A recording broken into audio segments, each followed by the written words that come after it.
Nós estamos dando início a mais um encontro de estudos aqui no Instituto de Cultura Espírita do Brasil, o ICEB, um instituto que se dedica pelo sonho de Deolindo Amorim, com o acompanhamento nesse sonho de Jorge Andréa, nosso presidente de honra, e nós estamos dando início ao estudo aqui no ICEB para darmos continuidade a esse sonho desses nossos mentores queridos.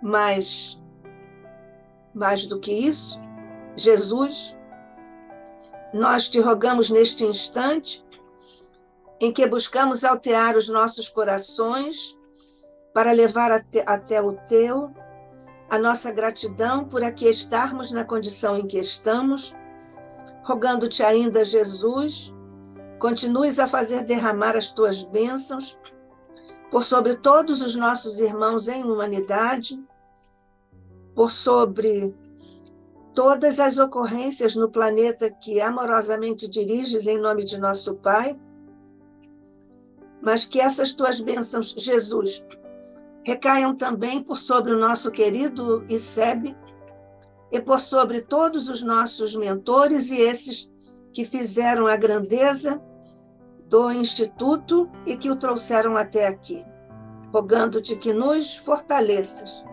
para que possamos dar continuidade na execução e no atingimento desses objetivos nobres dos nossos queridos Deolindo e demais mentores. Neste instante, nós ainda te rogamos bênçãos e luzes especiais por sobre o nosso querido irmão, amigo, companheiro Marco Paulo de Espírito, para que ele possa trazer com a justeza que lhe é peculiar as informações de suas pesquisas, de suas reflexões sobre o Apocalipse. Graças te damos, mestre querido, abençoa a todos nós que aqui estamos em ambos os planos de existência para darmos seguimento a esse nosso estudo. Fica conosco, graças te damos hoje e sempre, sob o olhar de nosso Pai. Assim seja.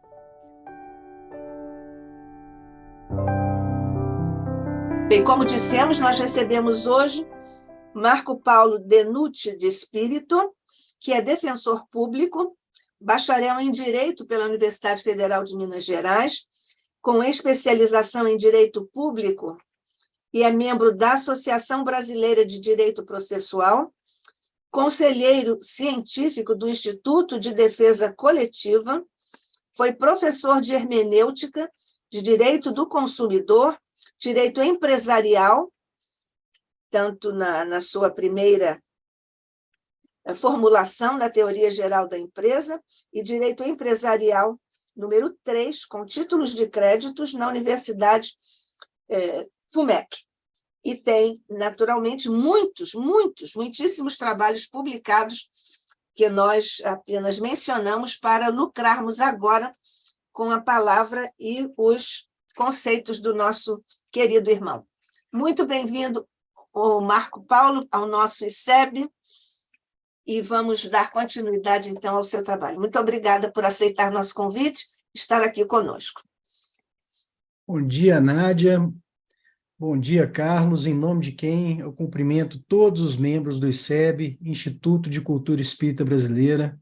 É uma honra enorme estar aqui com vocês para podermos dividir um pouquinho do que temos estudado e concluído à luz do Espiritismo sobre o Apocalipse de João, o último livro da Bíblia, que tanto traz questionamentos, tanto suscita nossa imaginação, mas que, no fundo, é o veículo de uma mensagem belíssima e que é descortinada, é aberta para todos nós, para a nossa compreensão de uma maneira clara e límpida com o concurso do Espiritismo. Então, nós estamos aqui realmente muito felizes e esperamos que todos gostem. Eu tenho certeza que nós vamos trazer aqui pelo menos algumas curiosidades que vão surpreender muitas pessoas a respeito desse livro, né, o último livro da Bíblia, que é o Apocalipse. Nós preparamos aqui uma apresentação, vou começar a compartilhar com vocês. Então, Aí nós temos uma imagem figurativa, né? Como uma imaginação geral que tanto fecunda aí a mente popular a respeito das mensagens do Apocalipse, mas a gente vai ver que, no fundo, nós estamos tratando de mensagens muito concretas, muito presentes para a vida do Espírito, para a vida de todos nós.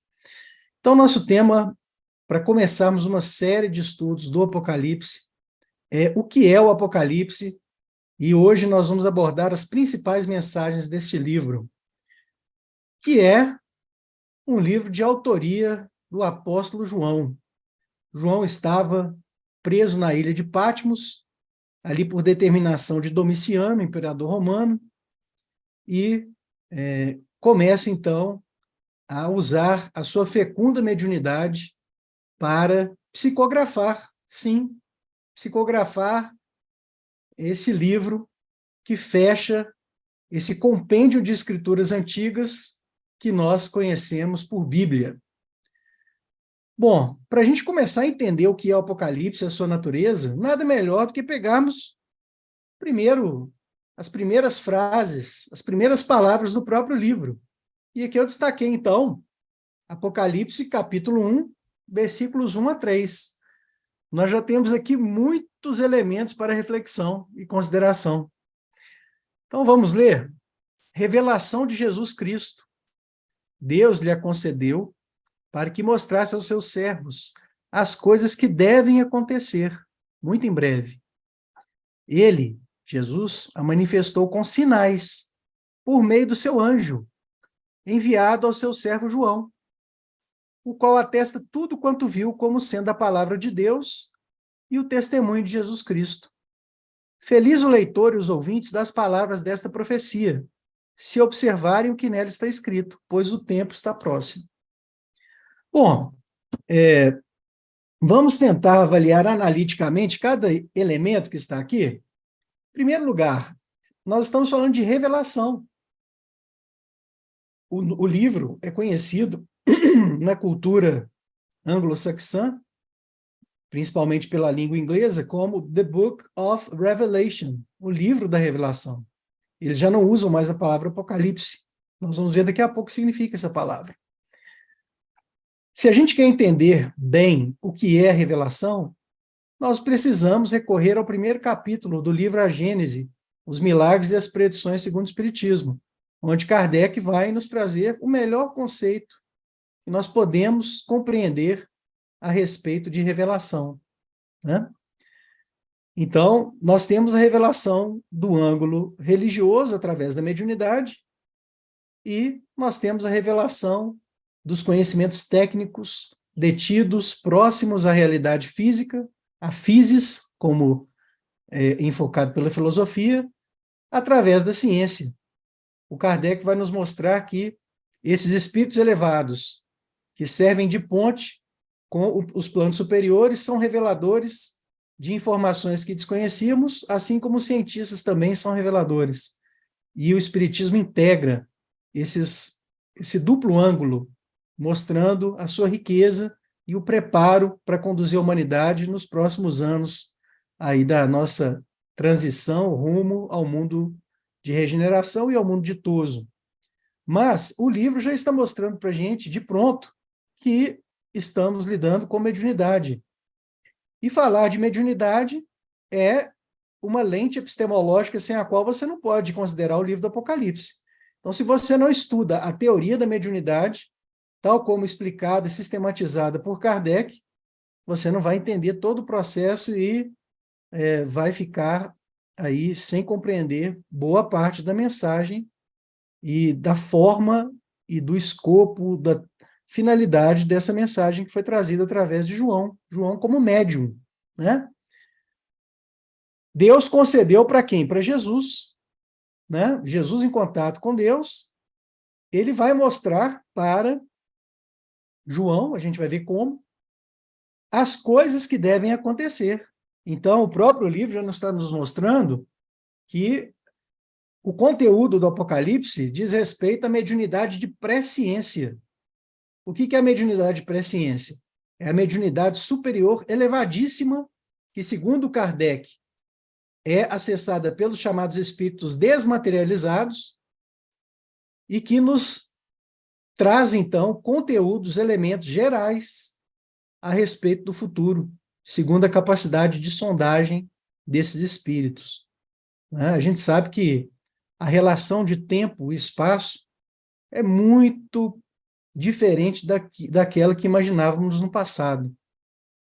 O Einstein veio à humanidade abrir novos horizontes para nos mostrar que existe uma relação entre velocidade, tempo, matéria e espaço que é muito diferenciada. E esses espíritos que são desmaterializados, eles conseguem vazar, atravessar essa tessitura material de tempo e espaço, essa dualidade, com muito mais facilidade, com a cognição muito mais ampliada. É algo que a gente ainda não consegue compreender nas suas técnicas, nas suas especificidades, mas a gente já consegue compreender racionalmente pelas linhas gerais que o próprio Kardec vai explicar lá no livro A Gênese, os milagres e as predições segundo o Espiritismo, nos capítulos 16 e seguinte.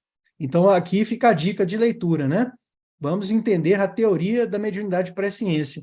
Mas o próprio Jesus já está mostrando para a gente que o livro vai trazer elementos de eventos relativos a eventos futuros da humanidade, né? Ele, Jesus, manifestou por sinais, com sinais. Isso é muito importante. Por quê? Porque todo o livro do Apocalipse, ele é positivado, ele é grafado, ele é consignado com símbolos extraídos da cultura judaica antiga.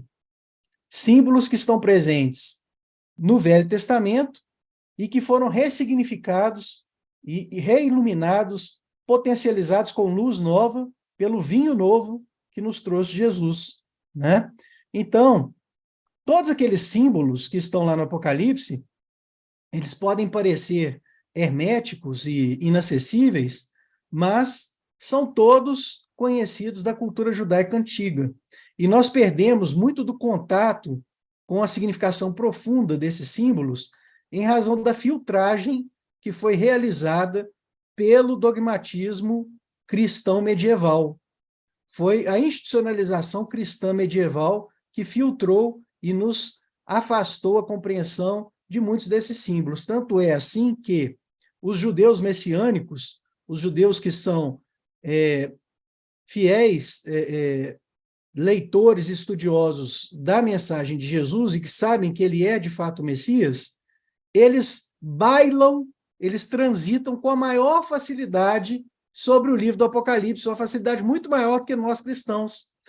Nós cristãos que recebemos aí muito dessa cultura pelo filtro que foi realizado no medievo, nós ficamos sem alguns elementos, e eles já têm essa facilidade. Então, hoje em dia, eu sempre recomendo para quem está estudando, não fique apenas com autores cristãos.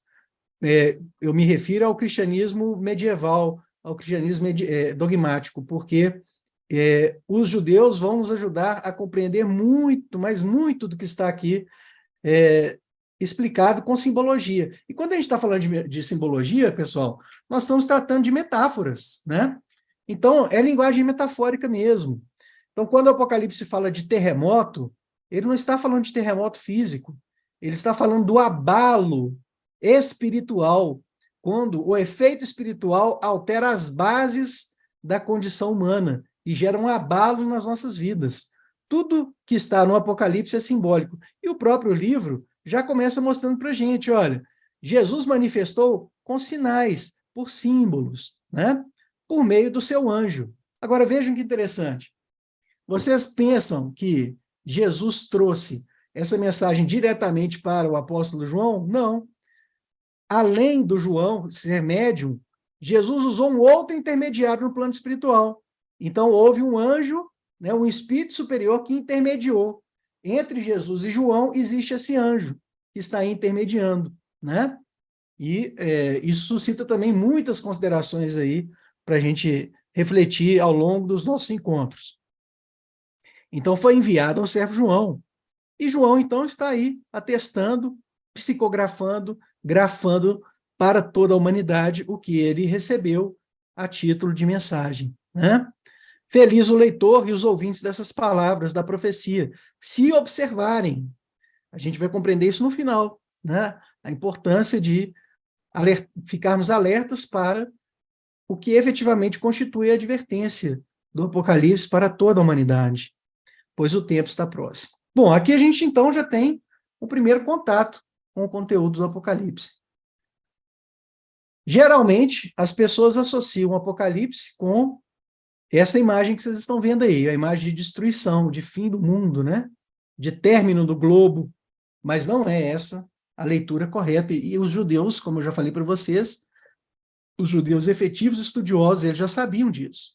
Eles já sabiam o que significa o conteúdo da chamada escatologia, que nós vamos abordar daqui a pouquinho. Então, a palavra Apocalipse, ela é circundada de muito misticismo e muita pré-compreensão nesse sentido da destruição, mas na verdade, a palavra Apocalipse vem do grego, apocalipto, que significa desvelar, tirar o véu, ou seja, revelar, trazer à luz aquilo que estava desconhecido. É esse o simples sentido. E a gente vai ver que toda a mensagem do Apocalipse está tratando de revelações que viriam no futuro. E aí já fica uma primeira dica. Qual é a grande revelação prevista por Jesus para o futuro da humanidade? É o chamado Espiritismo, que viria através do Consolador. Ué, Marco, eu nunca tinha ouvido falar sobre isso, que o Apocalipse tem a ver com a vinda do Espiritismo, pois essa é a mensagem central. É uma das questões nucleares da mensagem, e nós vamos ver isso hoje, ok? Bom, a expressão final dos tempos está muito presente nas escrituras antigas, como vocês podem ver aí na tela, um trecho do livro de Daniel, né? Chamado Tempo do Fim, Final dos Tempos, e a gente precisa compreender o que significa isso, afinal de contas. Então, nós temos várias expressões recorrentes na Bíblia, que são todas sinônimas, né? Como o tempo do fim, o fim dos tempos, o fim dos dias, o fim, a consumação dos tempos. Ninguém como Kardec para nos explicar o que significa tudo isso. Está lá no livro de Daniel, por exemplo. E disse-me, vou dar-te a conhecer o que acontecerá no término da ira, porque isso diz respeito à época fixada para o fim. Tradução da Bíblia de Jerusalém. Agora vamos lá na tradução da Bíblia Judaica Completa. Esse livro mais coloridinho, toda vez que ele aparecer na tela, vocês sabem que é a tradução da Bíblia Judaica Completa, que é espetacular. E disse, eu explicarei o que acontecerá no fim do período da fúria. Olha, no fim de um período. Veja como que a tradução já faz a diferença, toda a diferença para a gente. E o Kardec entendeu isso, tá? Vocês vão perceber. No fim do período da fúria, pois a visão diz respeito, tá? Aqui eu digitei de maneira equivocada, diz respeito ao tempo do fim. Tempo do fim. Outros temas vinculados ao chamado final dos tempos, que a gente precisa compreender, são a grande tribulação que viria sobre a humanidade, o dia do Senhor, ou o dia de Yahvé, o grande dia, o dia do julgamento,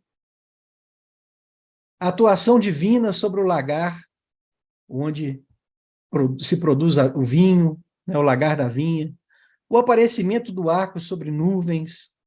Todas as referências bíblicas estão aí na tela para quem quiser depois assistir o vídeo de novo, consultar na Bíblia. É muito proveitoso, tá? Fazer a leitura pontual. O retorno de Jesus, o envio do Consolador prometido, a vinda do reino, a Nova Jerusalém. Esses temas são todos costurados. E eu sei que muita gente que nunca ouviu falar sobre isso. Por quê? Porque, como existe muito desconhecimento em torno do assunto, existe também uma certa prevenção, as pessoas acabam se afastando. Tem receio de estudar esse tema por medo, por aquele receio de ingressar na arena desconhecida, né? Mas todos esses temas estão intrinsecamente vinculados, relativamente ao período chamado pelos espíritos no passado de o tempo do final, né? O período do fim. Nós temos lá em Mateus 13 um trecho interessante. O inimigo que semeou é o diabo. A colheita é o fim do mundo. Olha, o fim dos tempos está vinculado a uma colheita. Olha que interessante, gente. Os ceifadores são os anjos. Ué, quem é que vem fazer a colheita? Os anjos, os espíritos superiores que viriam fazer a colheita prevista por Jesus. São palavras do Cristo aqui, tá, gente? Da mesma forma que se junta o joio e se queima no fogo, assim será no fim do mundo. Mas esse fim do mundo não é fim do mundo, é fim de um período. E aí o Kardec traz considerações fundamentais, né? Esse quadro do final dos tempos é evidentemente alegórico, ou seja, simbólico, metafórico, como a maioria dos que Jesus apresentava. As imagens que ele contém, pelo seu vigor, são de natureza a impressionar as inteligências ainda rudes.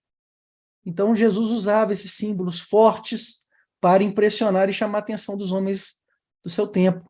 Mas como ele mesmo previu, quando ele fala da vinda do Espiritismo, chegaria um tempo que ele falaria das coisas abertamente e não usaria mais linguagem indireta para conosco, né? E tem tudo a ver com o Apocalipse. Esse trecho está no livro A Gênese, as predições, os milagres e as predições segundo o Espiritismo, capítulo 17. Sobre o final dos tempos, Kardec diz, segundo essa interpretação, a qualificação de juízo final não é exata. O que o Kardec está querendo nos dizer aqui é o seguinte, amigos, não se fiem pelas concepções que muitos homens tiveram no passado a respeito do final dos tempos, porque faltava a eles muitos elementos de compreensão, inclusive a própria ciência.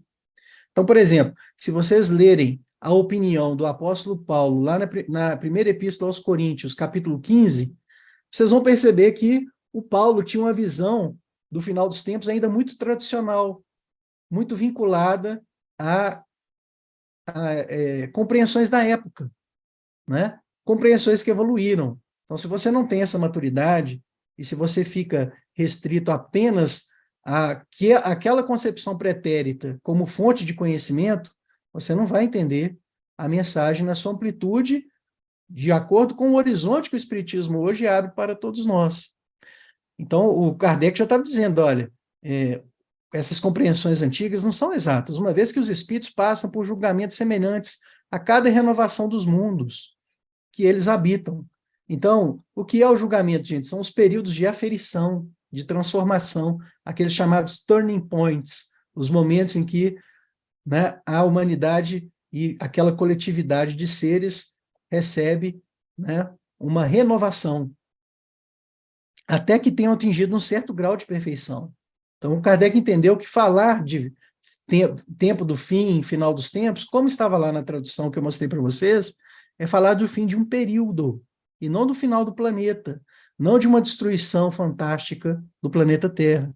Portanto, não há juízo final propriamente dito, mas juízos gerais, em todas as épocas de renovação parcial ou total da população dos mundos, através das quais ocorrem as grandes emigrações, as imigrações de espíritos, né? Então, são momentos de renovação, como aquela árvore que renova suas folhas, em que as folhas secas que imprestáveis caem para o nascimento das folhas novas. Então, falar de final dos tempos é falar de transição de períodos. Dessa maneira, nós podemos compreender com linguagem atualizada e sem mistério, sem, né, misticismo, como é característico do Espiritismo. Ok? Quando, então, a humanidade está madura, palavras do Kardec, para subir um degrau, pode-se dizer que os tempos marcados por Deus são chegados. Como também se pode dizer que, em tal estação, eles são chegados para a maturação dos frutos e da colheita. Por isso que lá no capítulo 14 do Apocalipse, a vinda do Espiritismo também, ela é retratada como a ceifa sobre a vinha que já estava madura. O que nós temos lá no capítulo 14 do Apocalipse é uma alusão direta e explícita à vinda do Espiritismo, ao momento de colheita, quando a humanidade já estava madura para colher novos frutos, um vinho novo, né? para aproveitar aquele vinho novo que Jesus trouxe, que ficou por certo período obnubilado na compreensão geral da humanidade. Será o fim, isso agora é um outro trecho, né, compilado pelo Kardec, está lá na Revista Espírita. Será o fim do mundo da superstição, do despotismo, dos abusos mantidos pela ignorância, pela malevolência e pela hipocrisia. Será o fim do mundo egoísta e orgulhoso, do pauperismo, de tudo que é vil e rebaixa o homem. Numa palavra, de todos os sentimentos baixos e cúpidos que são o triste apanágio de vosso mundo. Então aqui nós temos, né, uma compreensão espetacular sobre o fato de que falar de fim dos tempos é falar de renovação planetária. E vejam que curioso, os judeus já sabiam disso. Os judeus já sabiam que falar do final dos tempos não é falar de destruição, é falar da verdadeira renovação, de uma renovação maravilhosa que viria sobre toda a coletividade. Então Kardec ainda indaga, né? Num trabalho que foi intitulado O Fim do Mundo, que está lá na Revista Espírita de 1868. Ele diz assim, olha, ao contrário da gente pensar em destruição planetária, nós não deveríamos ver nisso a realização dos altos destinos da humanidade? Ele está falando assim, olha, então ao invés de pensar em destruição, nós temos que compreender que o que está previsto para o final dos tempos é o ápice, o clímax da história humana, o sucesso da história, o sucesso evolutivo da história humana. E aí a gente tem que compreender alguns conceitos que vocês vão se deparar lendo sobre o tema, e também, infelizmente, até na palavra de alguns palestrantes espíritas que parecem estar muito mais apegados às tradições cristãs medievais do que ao espiritismo, que são duas noções de escatologia e apocalíptica. Então, o que é o tal da escatologia? Aqui nós vamos falar de maneira direta, sem segredos, né? Linguagem limpa, clara, transparente, como Kardec sempre quis. Escatologia do grego é um termo usado para designar o ensino das escrituras a respeito da consumação final de todas as coisas, ou seja, de conclusões de períodos. Então, aquela mediunidade de presciência que foi depositada no povo judeu, que teve uma missão importantíssima, como a gente pode ler lá no livro A Caminho da Luz, pelo Espírito de Emmanuel, a gente vai compreender qual que era a missão do povo judeu de fecundar as mentes humanas com o ensinamento espiritual, de preparar, né, caminho para a compreensão espiritual, é falar sobre esses conteúdos que dizem respeito a fechos, a momentos de transição, de fechamento de ciclo. Mas temos mais. A palavra escatologia é uma criação da teologia protestante. Então, muita gente se assusta quando ouve falar do tema, e muita gente gosta de abordar essa questão assim, com aquele ar, né, de superioridade, fazendo as suas águas rasas parecerem mais profundas. Mas não tem segredo nenhum, né? A gente tem que desmistificar tudo isso. Então, o John Collins, que é um dos grandes estudiosos aí, referência hoje, né, sobre o tema, ele vai mostrar que, em síntese, falar de escatologia é tratar das mensagens que prevêem conteúdos sobre os últimos eventos.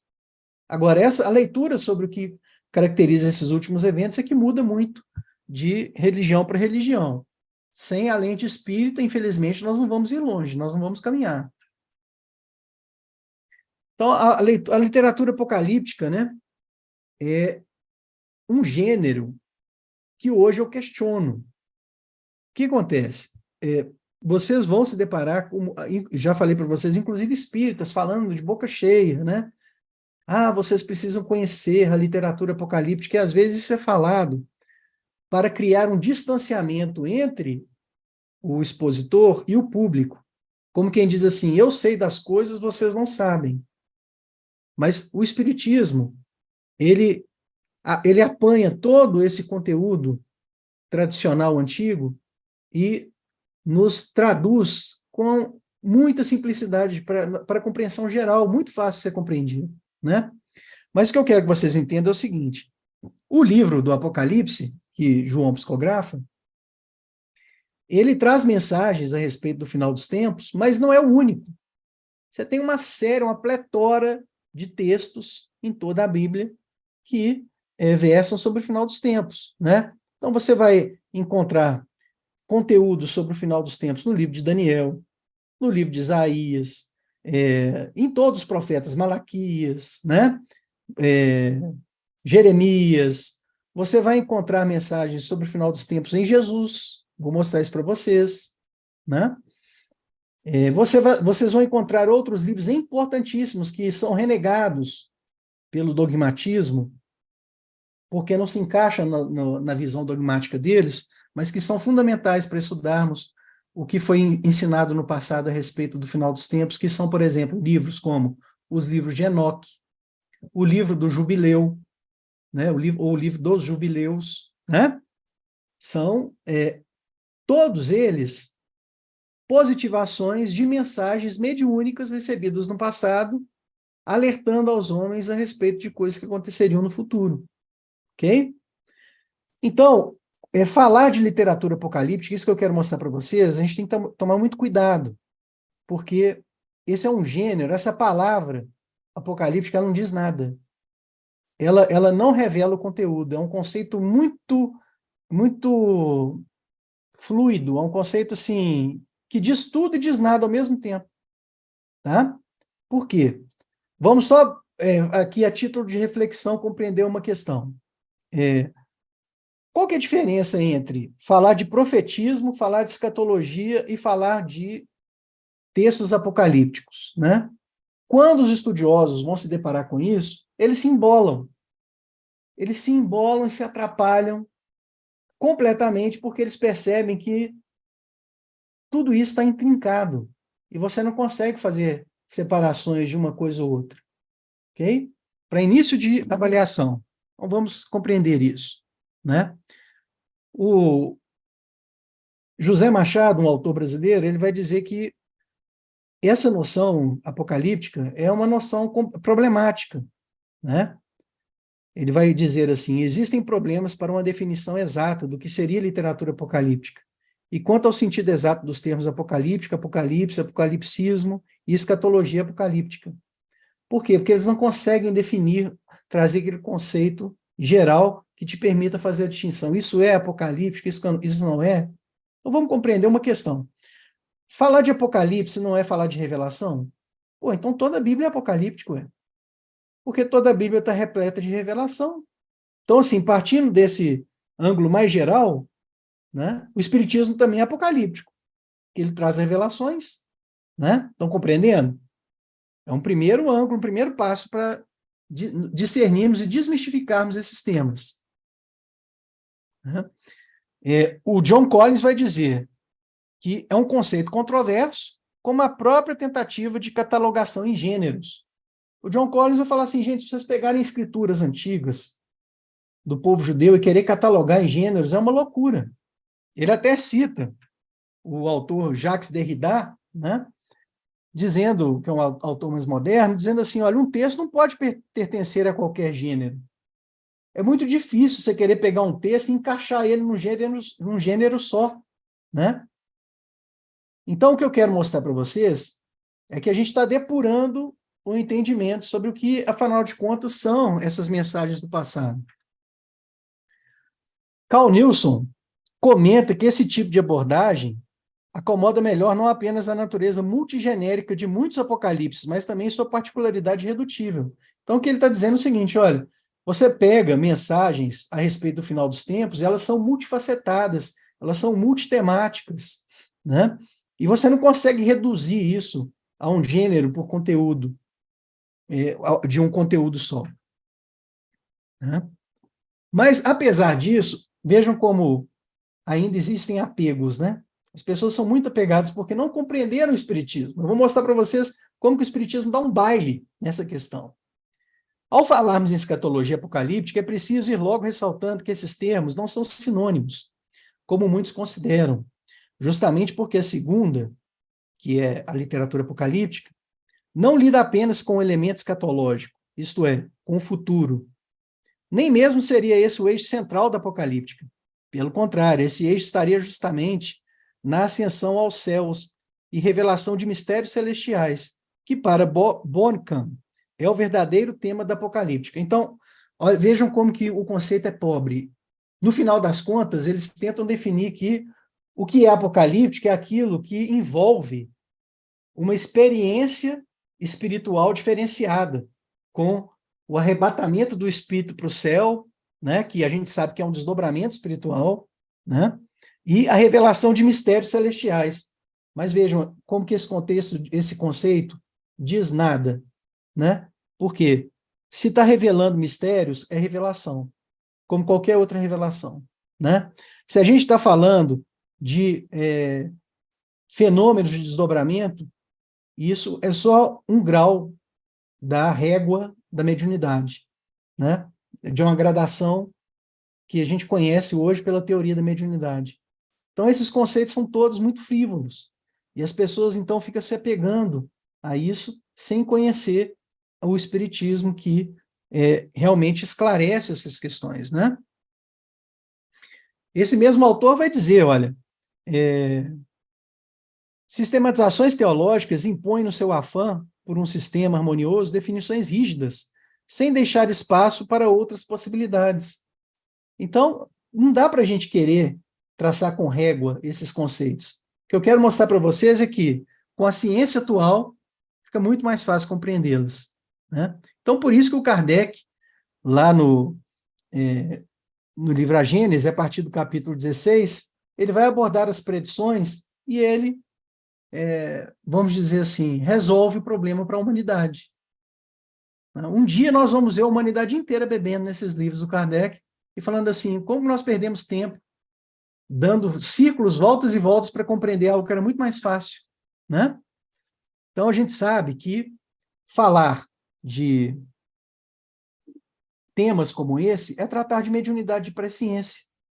Algumas revelações dizem respeito a coisas mais próximas, outras a fases mais dilatadas, mais adiantadas da humanidade. Mas, no final das contas, se você compreende o que é a mediunidade de presciência, você joga por terra esses conceitos vazios que tentam cercar de maneira improfícua, né?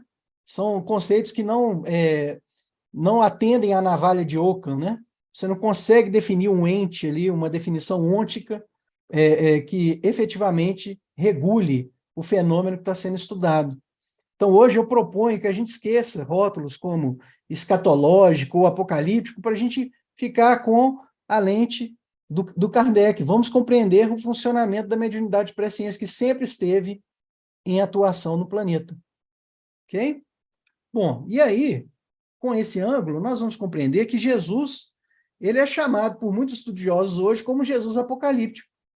Aí eu já estou usando a palavra apenas para frisar o nosso tema, não é porque eu tenho apego com ela, né? Então, nós estamos dizendo o seguinte, Jesus também lidava com mediunidade de presciência. E são vários os conteúdos que a gente seleciona dos ensinamentos de Jesus a respeito do final dos tempos, né? Por exemplo, olha, ele fala do banquete, a ceia do fim dos dias, a última colheita, o resgate da vinha. Um dia nós vamos sentar para entender cada símbolo desse. A reunião dos anjos das extremidades do céu, o advento do Consolador prometido, todas são previsões para o tempo que nós estamos atravessando. A vinda do Filho do Homem sobre nuvens com o arco-íris da aliança, que significa, Jesus estava falando assim, virá uma nova aliança, né? A terceira revelação será uma renovação da aliança com a humanidade. A atuação de relâmpagos e trovões, nós vamos mostrar isso hoje no Apocalipse, vocês vão entender o que é isso, é muito simples, né? O derramamento da mediunidade sobre toda a carne, inaugurando o dia do Senhor. A separação do joio e do trigo. O retorno do Cristo. O que é esse tal retorno de Jesus? Né? O julgamento das nações. Então vejam que por detrás dessas metáforas, dessas simbologias, existem explicações simples. E Jesus já tratava delas, né? Vejam essa, por exemplo, em que Jesus traz uma previsão próxima do seu tempo, mas ao mesmo tempo abrindo horizontes para o futuro. Está lá em Mateus 24, no sermão profético, né? Ali próximo do sermão profético. Jesus saiu do templo e, como se afastava, os discípulos o alcançaram para fazê-lo notar as construções do templo. O templo de Herodes estava ali novinho, né? Fazia poucos anos que fora concluído. Mas ele respondeu: vede tudo isto? Ele fala para os apóstolos: vocês estão vendo isso tudo aí? Bonito, né? Que templo majestoso. Pois é de encher os olhos. Em verdade eu vos digo, não ficará aqui pedra sobre pedra. Pois é, mas esse templo todo vai ser destruído. Gente, você fala isso para um judeu é de cortar o coração dele, tá? Porque a raiz da religiosidade dele está no templo, né? Tudo será destruído. Então ele previu a destruição do templo reformado por Herodes, e o que efetivamente aconteceu com a invasão romana no ano 70. Né? Estando ele sentado no Monte das Oliveiras, os discípulos foram pedir-lhe em particular. Olha só, eles perceberam que quando Jesus começou a tratar desse tempo, desse momento, ele estava falando de coisas mais dilatadas do futuro. E eles perguntam assim: dize-nos quando vai ser isso, qual o sinal da tua vinda e o fim dessa época. Olha, já foram ali misturando um monte de coisas, né? Pô, Jesus, então conta pra gente quando que será seu retorno, que época que vai ser essa, né? São conteúdos que estão aí para a gente estudar. O ensino de Jesus foi caracterizado por uma escatologia completa. Jesus vive falando sobre isso, né? É um tema que a gente ainda tem alguma resistência, né, para tratar sobre ele, mas a gente precisa compreender à luz do Kardec. Então, para a gente compreender as mensagens centrais do Apocalipse, eu vou pegar o finalzinho do Evangelho de João, quando Jesus começa a se despedir. Ele começa a avisar para os apóstolos que ele estava indo embora, né? E a partir dali, ele traz a previsão da vinda do Espiritismo. Vocês sabem, né? Que a previsão da vinda do Espiritismo está ali no finalzinho do Evangelho de João. Então, ali vocês vão ver nessa imagem, olha, o trecho ali, a despedida. Essa imagem especificamente é a tradução da Bíblia de Jerusalém, mas ali, a partir de João 13, nós vamos ver, um pouco antes da festa de Pessá, que é a festa da Páscoa, Yeshua, Jesus, sabia que havia chegado o tempo em que passaria deste mundo para o Pai. Então ele já estava avisando: gente, olha, minha hora está chegando, estou indo embora desse planeta, vou desencarnar. E ele faz previsões nesse trecho, até João 16, até o Evangelho de João, capítulo 16, Jesus vai trazer previsões que têm tudo a ver com a escatologia, com a previsão a respeito das coisas que aconteceriam no final dos tempos. E todos esses conteúdos estão no Apocalipse. Né? Agora, vocês precisam considerar o seguinte: aqui eu selecionei apenas alguns trechinhos. Por quê? Porque quando você lê uma escritura dessa, não é uma exposição linear, como quem escreve uma redação para o Enem, ou quem está escrevendo uma redação dissertativa, um artigo científico, não é isso. Que tem início, meio e fim. Ali eles estão registrando uma conversa. Né? Então, quando você está conversando sobre um tema, você vai e volta nos temas. Então, vocês vão perceber, ao longo da leitura ali desse trecho do Evangelho de João, que Jesus está indo e voltando, tratando desses temas. Né? Ele está ali, reiteradamente, voltando e reafirmando e reexplicando coisas que ele já tinha falado. Mas aí ele fala o seguinte: olha, se vocês me amam, guardarão os meus mandamentos. Eu vou pedir ao Pai e ele vos dará um outro conselheiro. Olha que interessante. Já tinham visto isso na tradução? É um conselheiro. Um outro conselheiro consolador. Não é só o consolador, né, que ele disse que viria. Ele viria como um conselheiro. Semelhante a mim. Ora, aqui, gente, aqui já tem uma chave fundamental para o Apocalipse, olha. Porque Jesus já estava falando que não seria ele, seria semelhante a ele. Ok? Semelhante a mim. O Espírito da verdade, para estar com vocês para sempre. Ficaria com a humanidade, a partir de então. O mundo não pode recebê-lo, porque não vê nem o conhece. Então, Jesus já adverte ali no início, falando: gente, vocês não têm condições de receber agora o que virá somente lá na época da vinda do Conselheiro Consolador, que vai fazer vocês lembrarem do que eu ensinei. Não os deixarei órfãos, voltarei para vocês. Aqui vem um outro tema que está no Apocalipse, que é o retorno de Jesus. Vocês sabiam que o Apocalipse é um livro que vem explicar para os judeus como seria o retorno de Jesus? Pois é. É para, né, também ensinar aos judeus teimosos que eles não compreenderam a missão do Messias, que o Messias viria em duas etapas. Ele teria a primeira vinda materializada na terra e depois uma segunda ceifa, uma segunda lavoura, um segundo momento de frutificação, que seria esse retorno do próprio Jesus. Quando ele veio, ele disse, olha, eu cheguei aqui para vocês, mas eu vou voltar. Vocês vão compreender mais no futuro. Né? Então, aqui é muito legal, porque Jesus fala assim, olha, eu vou voltar para vocês, mas como? Ele falou que o Consolador seria semelhante a ele. Então, a gente precisa entender como que seria esse retorno. Você sabia que o Kardec fala sobre isso? Pois é, eu vou mostrar para vocês. Mais um pouco de tempo e o mundo não me verá mais. Opa! Aqui nós temos um outro tema do Apocalipse de João. Sabem qual é? O afastamento da humanidade. Um momento de trevas, um momento de obliteração espiritual, um momento de obscurecimento da compreensão humana. Jesus já sabia que ia chegar um ponto em que a humanidade não compreenderia mais. Porque o governante deste mundo está vindo. Ou seja, Jesus já sabia, que haveria o momento de uma queda da história. Eu não falei para vocês que para a gente entender as previsões, nós precisamos de outros livros, como o livro dos Jubileus? Pois vejam que interessante. Isso nós explicamos aqui, olha, na nossa pesquisa sobre o Apocalipse, né?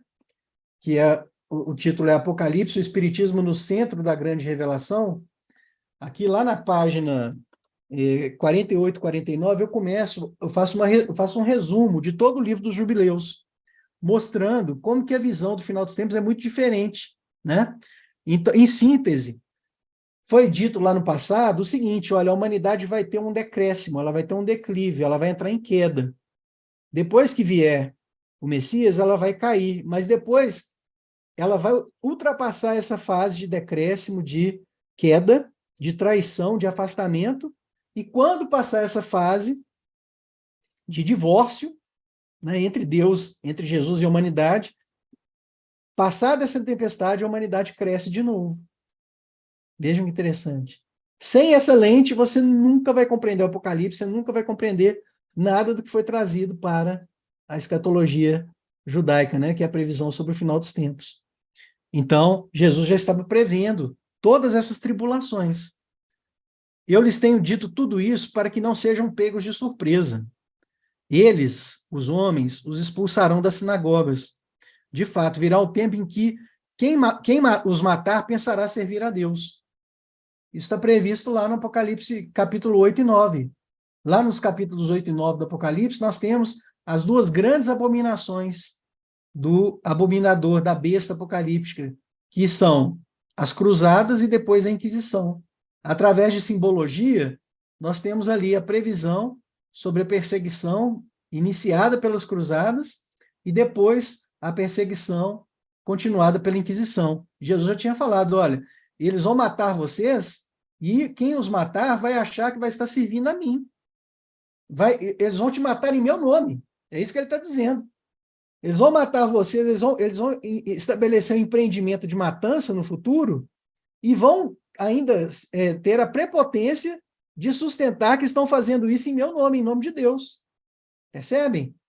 Isso está lá, gente, no Evangelho de João, palavras do próprio Cristo. Mais um pouco de tempo e vocês não me verão. Um pouco mais e vocês me verão. Então, Jesus estava dizendo assim, olha, vai passar um tempo que vocês vão ficar sem me ver. Essa expressão, mais um pouco de tempo, eu explico até a contabilização dela, o cômputo dela, de acordo com as equações judaicas, que a ciência judaica antiga mostra para a gente. Mas nós não podemos abordar isso agora. Mas dá para você, inclusive, saber datar esse período, né? Então, você tem o primeiro período, que é o período das trevas, e depois o período que começa a nascer a luz. Esse novo período que começa a nascer a luz, ele vem após o advento do Espiritismo. Vocês me ouviram dizer, vou, mas voltarei para vocês. Mas como que Jesus vai voltar, gente? Eu lhes disse todas essas coisas enquanto ainda estou com vocês, mas o conselheiro, o Ruach HaKodesh, que é traduzido como Espírito Santo, mas é uma expressão judaica muito mais rica, a quem o Pai enviará em meu nome, lhes ensinará tudo. Ora, então o próprio Jesus estava falando assim, gente, eu não estou ensinando tudo para vocês. Vem uma outra revelação no futuro. O Espiritismo é um sistema aberto de cognição.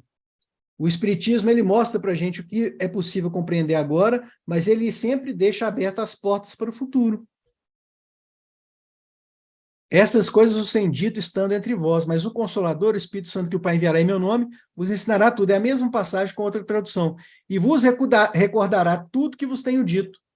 Então, Jesus também já sabia que, passado aquele período de treva, nós teríamos um novo momento de resgate dos ensinamentos espirituais profundos para a renovação da humanidade.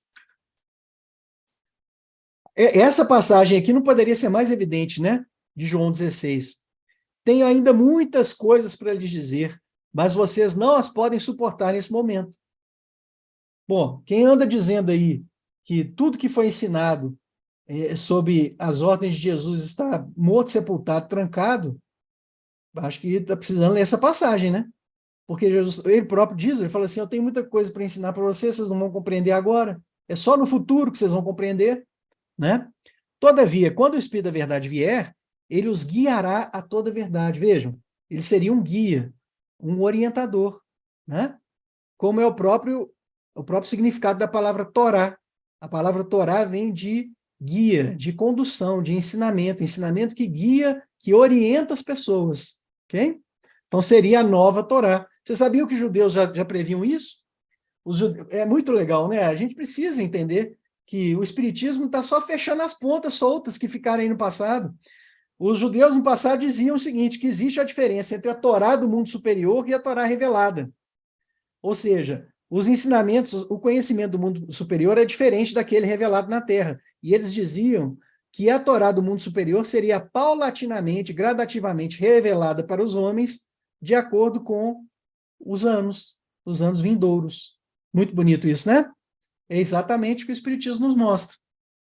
Então, ele vai guiar a humanidade em toda a verdade, não falará por iniciativa própria, de novo, não seria Jesus voltando, ok? Mas diria apenas o que houve, o que ele recebeu para transmitir para a humanidade. E lhes anunciará os acontecimentos futuros. Olha o conteúdo apocalíptico, se a gente pode dizer assim, do próprio Espiritismo, ou escatológico. O próprio Espiritismo também, ele vem como um suplemento de atualização, mas ele fala assim, vem mais no futuro. Hoje é muito fácil a gente entender isso se você prestar atenção, por exemplo, no seu aparelho celular. Já repararam que de vez em quando o nosso aparelho celular ele pede atualização do sistema? Ele fala assim, ó, você tem que baixar a atualização do seu sistema operacional. Pois é, a mesma coisa com a nossa compreensão a respeito das questões espirituais. De tempos em tempos, a gente tem que ir atualizando o nosso conhecimento, né? E a gente sabe que isso é daqui para frente, não tem término. Você está sempre crescendo, sempre sendo atualizado a respeito do conhecimento das coisas superiores. Eu lhes disse todas essas coisas com a ajuda de ilustrações. Olha isso, gente, que lindo. Isso é bonito demais, olha. Eu falei tudo isso com vocês através de metáforas, de símbolos. Entretanto, vem a hora em que não lhes direi mais nada de forma indireta. Falarei abertamente a respeito do Pai. Então, Jesus está falando, gente, vai chegar uma época que vocês vão compreender as coisas assim de maneira direta. Vou falar das coisas superiores para vocês de maneira escancarada. Quem é que faz isso hoje? O Espiritismo. Então, nesse trechinho que eu mostrei para vocês, que é o final do Evangelho de João, logo depois da despedida do Cristo, nós podemos sintetizar 3 conteúdos. O primeiro, a chamada apostasia. Por favor, não se apeguem a palavras, né, a essas palavras. É uma palavra grega que significa traição, a defecção. Jesus sabia que viria uma traição da humanidade em determinado período, que geraria obscuridade. Essa traição, ela ia causar um período de ausência. Ausência nas mentes e nos corações. Mas que depois viria o momento da parousia, que é o momento do retorno. E como que é esse retorno de Jesus, pelo amor de Deus, hein? Bom, aí vocês vão ver que maravilha isso. Acredito que muitos já conhecem, né? Mas quem ainda nunca teve a oportunidade de estudar, vocês vão achar muito interessante. Olha, eu não mostrei para vocês que lá no Evangelho de João, capítulo 15, versículo 27, Jesus diz assim: vocês me ouviram dizer, vou, mas voltarei para vocês? Pois é. Ele não disse que seriam semelhante a ele?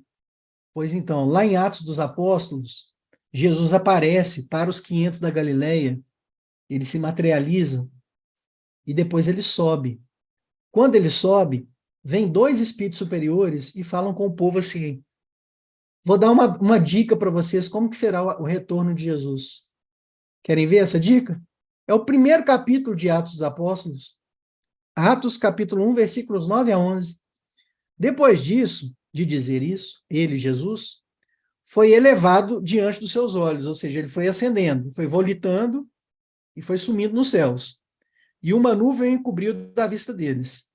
Enquanto estavam observando fixamente o céu, à procura de Yeshua, eles estavam ali, né? Jesus some diante dos olhos deles, viram repentinamente dois homens vestidos de branco. Então materializam outros espíritos superiores, se aproximam deles, em pé, perto deles. Os homens disseram: habitantes de Galil, por que vocês estão olhando para o espaço, para o céu? Vocês estão procurando o quê? Esse Yeshua que foi levado dentre vocês para o céu, voltará do mesmo modo que viram subir do céu. Ou seja, o que o texto está mostrando? Ele volta em espírito. Ele não volta em carne. Então tem muita gente esperando o retorno de Jesus em carne, né? Essa é uma das mensagens principais do Apocalipse. O Apocalipse ensina que a segunda vinda de Jesus seria através de uma nova revelação. Todos os símbolos do Apocalipse apontam nesse sentido, né? Seria uma terceira revelação. No que concerne aos padrões do Antigo Testamento, o advento de Jesus era o escatom, o fim. Mas, no entanto, uma vez que ele mesmo deu profecias adicionais a respeito da sua parousia, que é o retorno, a consumação final ainda está no futuro. Muitos judeus não aceitam Jesus, por quê? Porque eles falam assim: não, gente, não pode, Jesus não pode ser o Messias, porque quando o Messias vier, acabou, é o fecho da história, né? Só que Jesus veio e mais uma vez mostrou para a humanidade o seguinte: não, amiguinhos, não é assim não. Eu comecei a missão, essa é a primeira fase. Tem uma outra fase. Eu vim agora, eu trouxe, a humanidade vai tentar digerir, vai me repelir. Esse afastamento vai gerar trevas nos corações, mas lá na frente, quando a humanidade estiver mais madura, as coisas vão ressurgir e surge a segunda etapa da missão do Messias no planeta, que é o renascimento, que é a vinda. Então, o chamado retorno de Jesus é nada mais nada menos do que a vinda do próprio Consolador, o Conselheiro prometido, o Consolador prometido, né? E Kardec vai falar isso. O Kardec entendeu. O Kardec, gente, ele foi super discreto. Ele foi super discreto tratando desse tema, né? Mas ele fala assim, lá no capítulo 17 do livro A Gênese: será que predizendo a sua segunda vinda, era o fim do mundo que Jesus anunciava, dizendo: quando o evangelho for pregado por toda a terra, então que virá o fim? Será que é isso? Aí o Kardec vai dar a opinião dele. Não é racional se suponha que Deus destrua o mundo precisamente quando ele entre no caminho do progresso moral, pela prática dos ensinos evangélicos. Nada, aliás, nas palavras do Cristo indica uma destruição universal que, em tais condições, não se justificaria. Devendo a prática geral do evangelho determinar grande melhora no estado moral dos homens, ela, por isso mesmo, trará o reinado do bem e acarretará a queda do mal. Então, Kardec aqui está associando a segunda vinda de Jesus com a fase da renovação. Ele entendeu. Está falando: gente, a segunda vinda de Jesus não é a destruição do mundo, como muitos supõem. É exatamente a concretização de Jesus vindo em espírito, consolidando-se na cultura geral da humanidade. Outro trecho, que Kardec também comenta, está lá no capítulo 17, item 45. Jesus anuncia seu segundo advento. O que é o advento? É a segunda vinda. Jesus fala, ele falou que voltaria. Mas não diz, olha como Kardec é muito sábio, gente, né? Ele pegava as coisas assim no ar, né? Uma leitura ali serena, ele entendeu toda a mensagem. Jesus anuncia seu segundo advento, mas não diz que voltará à Terra com o corpo carnal. Quem disse que Jesus vai voltar em carne? Né?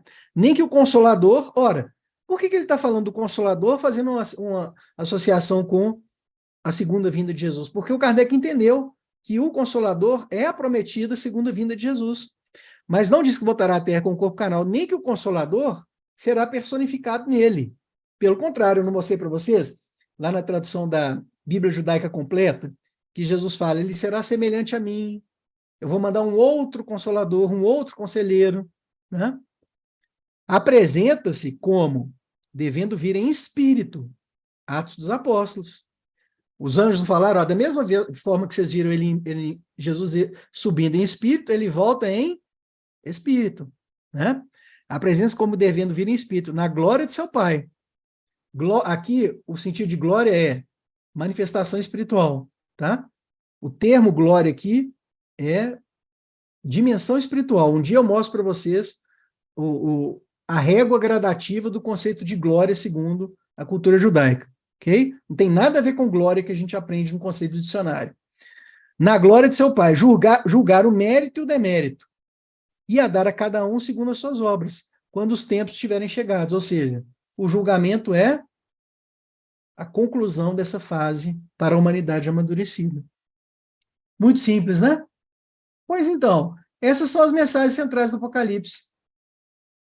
É evidente que todas essas alusões, diz o Kardec, se referem ao futuro reinado do Cristo. Isto é, ao tempo em que a sua doutrina melhor compreendida for lei universal. Então, o que é o reinado de Deus na Terra? Porque o Apocalipse fala lá no capítulo 22 o seguinte, que será feito um novo céu e uma nova terra. A renovação é no plano espiritual, mas também é no plano dos encarnados. É uma renovação em dois mundos, lá e cá. Ok? Jesus, o Kardec estudando esses ensinamentos de Jesus, ele entendeu que, olha, o reinado futuro do Cristo é o reinado nos nossos corações, é o estabelecimento do reino dos céus na cultura humana em geral. E aí a gente pode compreender dois períodos que estão presentes no Apocalipse, né? Que é o período da grande tribulação e o período do dia do Senhor. Uma visão panorâmica sobre os conteúdos que estão lá no Apocalipse. Então, a previsão do Apocalipse é sobre os eventos que causariam muito tumulto na história da humanidade e depois uma nova fase de renovação, que é o chamado dia do Senhor. Uma fase de trevas que depois seria sucedida de uma fase de luzes. É isso, né? E no meio disso aí, o que nós temos é o Espiritismo. O Espiritismo é o marco da transição dessas duas fases. Com o advento do Espiritismo começa, então, a renovação dessa água suja que é a mentalidade humana. A gente não tem noção, na verdade, às vezes nos falta até fé para a gente entender o potencial transformador que o Espiritismo vai trazer e vai acontecer na mentalidade humana em geral, né? Como diz o Dr. Paulo César Frutuoso, numa palestra que ele fez aí no Rio, né? É algo que não tem como você conceber a humanidade renovada se não for através dos ensinamentos dos espíritos, que fazem cair todas as barreiras de raça, de país, de culturas, de classe social, né? A verdadeira fraternidade só vem quando a gente compreende a dinâmica espiritual verdadeira de como que as coisas funcionam, né? E o potencial reformador do espiritismo é gigantesco, a gente precisa ter um pouquinho de paciência. Nós não podemos ficar só centrados no agora, né? Essa renovação já está em curso. Então, aqui eu fiz uma reguinha para a gente compreender os períodos abordados no Apocalipse, tá? O que é o chamado tempo do fim, final dos tempos ao fim dos dias? É uma fase da humanidade que abarca a grande tribulação, o período que veio logo depois da vinda da missão do Cristo, da sua missão carnal, né? Que o Emmanuel vai mostrar para a gente, um dia também a gente conversa sobre isso, a fase mais crítica dessa grande tribulação é de 610, com o estabelecimento do papado, até 1870, que é o decreto da infalibilidade papal. É o período mais decrépito para a cultura cristã, em que verdadeiras barbaridades foram feitas em nome de Jesus, né? Aí, olha que coincidência, logo ali, quase contemporâneo, né, ao decreto, abjeto decreto da infalibilidade do Papa, de uma instituição humana, já havia o Espiritismo sendo semeado. Ele surge ali, no meio dessa intercessão, inaugurando ali o chamado Dia do Senhor, o grande dia, o dia da renovação, né? A partir daí começa o julgamento dos desvios, a reavaliação dos desvios, né? A seleção daquilo que é ruim para ser julgado fora, com a renovação do que é bom. Esse período, então, ele vai durar até o símbolo da Nova Jerusalém, que está lá no finalzinho do Apocalipse. Sabem o que é o símbolo da Nova Jerusalém? Já vou antecipar, vai ser um tema nosso, né? O símbolo da Nova Jerusalém, o Chico Xavier revela para a gente. É o ícone ou a metáfora da humanidade redimida. A humanidade que venceu a regeneração, ou seja, a humanidade que atingiu a classe de mundo ditoso, com a eliminação do mal. Esse todo é o período do chamado tempo do fim, né? O chamado final dos tempos. Então, todos os conteúdos chamados escatológicos estão abrangidos nessa chave, e todos eles estão bem alinhados no livro do Apocalipse. Essas são as mensagens centrais do livro do Apocalipse que fecha a Bíblia. E nós temos aqui, né, no chamado sermão profético de Jesus, alguns elementos interessantes. O que eu coloquei de vermelho são indicações sobre a fase de tribulação, a chamada grande tribulação. Todas as coisas devem acontecer, mas o fim ainda está por vir. Porque povos lutarão uns contra os outros, nações lutarão umas contra as outras. Haverá fomes e terremotos em várias partes do mundo. Tudo isso, entretanto, é o princípio das dores de parto. São as mesmas dores de parto que estão metaforicamente aludidas no Apocalipse. Por que dores de parto, gente? Porque é o parto da humanidade. A humanidade fazendo nascer Jesus. É um parto metafórico também, tá? Então, essas dores de parto são as agonias da humanidade para trazer Jesus à vida na sua prática de fraternidade concretizada, individualmente e coletivamente. Certo? Bom, então aqui nós temos um trechinho falando sobre a grande tribulação, e temos outro trecho, né, falando sobre a regeneração, no mesmo Evangelho de Mateus. Vejam que lindo isso aqui. A colheita é o fim desta era. Aqui eu vou chamar a atenção de vocês para um detalhe, me permitam, olha. Fim desta era na tradução da Bíblia Judaica Completa. Lá na Bíblia de Jerusalém é fim do mundo. Quem lê fim do mundo fica impressionado. Mas na tradução judaica correta é fim de uma era, fim de uma fase. Não é bonito isso? Mas o que estava sendo previsto para essa fase de renovação? Está lá em Mateus 13. A colheita é o fim desta era. E os encarregados da colheita são os anjos. Ué, como assim? Os anjos é que vão promover a separação, a ceifa? É a mesma previsão lá do Consolador, vocês vão entender. Como as ervas daninhas são colhidas e queimadas no fogo, assim também acontecerá no fim desta era. Abrindo parênteses. É a mesma função do lago de fogo, um símbolo que está lá no Apocalipse. O lago de fogo consome tudo que é ruim da história da humanidade. Tudo é julgado no lago de fogo. O mal, o desvio religioso, né? Todas as entidades ruins simbólicas do Apocalipse são eliminadas. E desse lago de fogo sobe uma fumaça para sempre, ou seja, mostrando que ela vai ser eliminada para sempre. Então aqui Jesus estava dizendo, olha, vai chegar um momento que essas coisas ruins vão ser como aquela palha que você joga no fogo para ser eliminado, para ficar só o trigo, o bom trigo, né? São colhidas e queimadas no fogo. Assim também acontecerá no fim desta era. O Filho do Homem, Jesus, enviará seus anjos, e eles tirarão do seu reino tudo que faz pecar, e todas as pessoas distanciadas da Torá, do ensinamento, das orientações superiores. Eles, os anjos, as lançarão na fornalha ardente. Com a tradução da Bíblia de Jerusalém, nós vamos entender essa missão, fazendo um paralelo, uma completa a outra, né? Então, vamos lá. A colheita é o fim do mundo. Os ceifadores são os anjos. Quem são os ceifadores? Os mesmos ceifadores do capítulo 14 do Apocalipse. Da mesma forma que se junta o joio e se queima no fogo, assim será no fim do mundo, ou no fim da era. O Filho do Homem, que é Jesus, enviará seus anjos. Ele vai convocar os espíritos superiores. E eles apanharão do reino todos os escândalos. A palavra aqui grega, escândalon, significa pedra de tropeço. Então Jesus está falando assim, olha, quando vierem os espíritos superiores que eu vou convocar, nessa nova fase da humanidade, eles vão tirar os enganos, eles vão selecionar as pedras de tropeço, eles vão tirar os desvios do caminho da humanidade. Sabem quem é que promove essa seleção? A retirada dessas pedras de desvio, de tropeço? Os espíritos superiores que se reúnem nas manifestações catalogadas por Allan Kardec, culminando na vinda do Espiritismo, concretizando a profecia de Jesus. Né? Então, o próprio Jesus falou, olha, quando chegar a fase dessa era nova, o que vocês vão perceber eu vou chamar os anjos, os espíritos superiores de todos os cantos do globo, e eles vão descer na Terra e vão começar a colocar vocês nos trilhos de novo, tirando as pedras de desvio. Olha que lindo, hein? Assim será no fim dos tempos, no fim da era.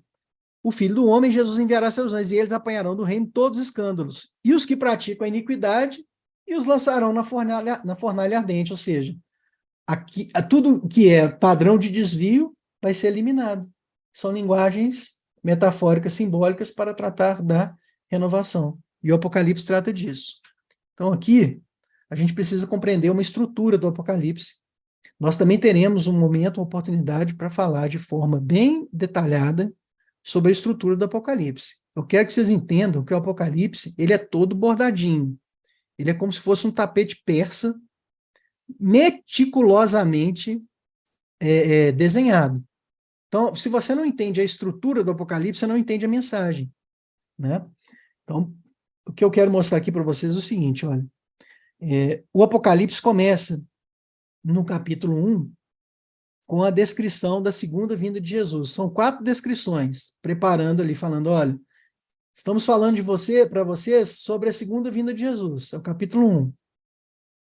A partir do capítulo 1, o Apocalipse é seguido de 7 sessões. São 7 ciclos. A sessão das igrejas, aí você tem a referência lá no finalzinho da imagem, Apocalipse 2 e 3. A sessão dos selos, são abertos 7 selos. Apocalipse 6, 7 e 8. Depois a sessão das trombetas, são 7 trombetas. Apocalipse 8, 9, 10 e 11. A sessão dos sinais. Apocalipse 12, 13, 14 e 15. São 7 sessões. Igrejas, selos, trombetas, sinais, taças, vozes e visões.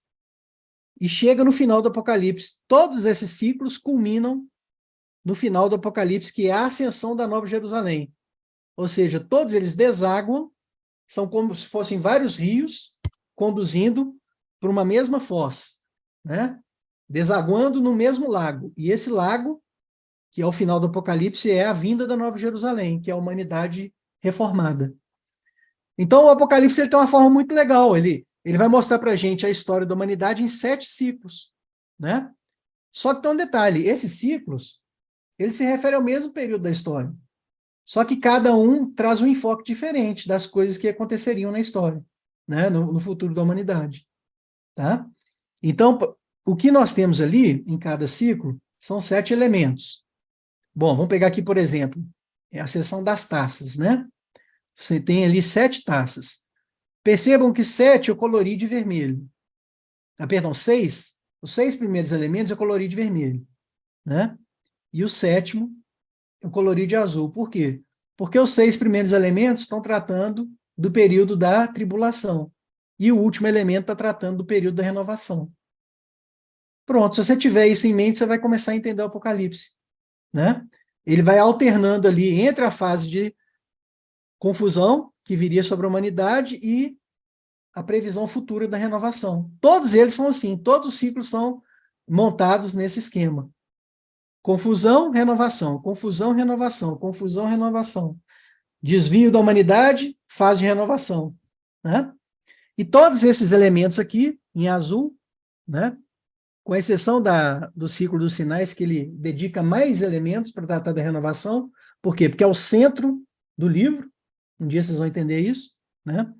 Todos esses elementos em azul estão conectados com a fase final do Apocalipse, que é a vinda da Nova Jerusalém. Ah, Marco, estou achando complicado, mas faz o seguinte, olha, não fica afoito, não. Não fiquem ansiosos, né? Pega esse esqueminha aqui, na hora que vocês forem ler o livro, vai acompanhando, vocês vão entender. Ah, agora, peraí, eu tenho um roteirinho aqui, ó. Agora eu já tenho um corrimão para poder me ajudar, né? A entender a estruturação. O livro é todo estruturado, bem, todo formatadinho, né? Vejam que lindo isso, gente. Mas aqui no texto do Apocalipse, nós estamos vendo essa dualidade entre o período de trevas e o período de luz que viria sobre a humanidade. Já nos ajuda bastante, né? Para entendermos o conteúdo do livro. Ali no capítulo 4 e 5, olha, que eu coloquei um desenho, né, de um rolo, é uma introdução. Não integra nenhum dos ciclos, tá? Tanto a introdução quanto o final do livro também não integram nenhum dos ciclos. São separados, né? Então, a gente precisa entender essa arquitetura do texto para poder fazer a leitura adequada.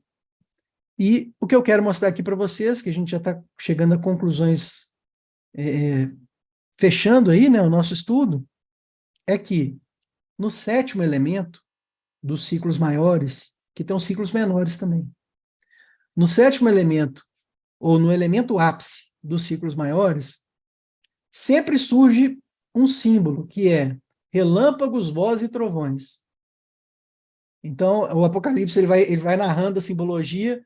Quando chega na fase da renovação, ele mostra. Então vai surgir na terra relâmpagos, vozes e trovões. Então vamos entender o que significa isso. É simples também, tá? É uma das mensagens principais do texto e diz respeito ao Espiritismo. Ah, mas como, Marco? Porque a simbologia está conectada com o Espiritismo. Vamos ver. Então vamos entender, olha.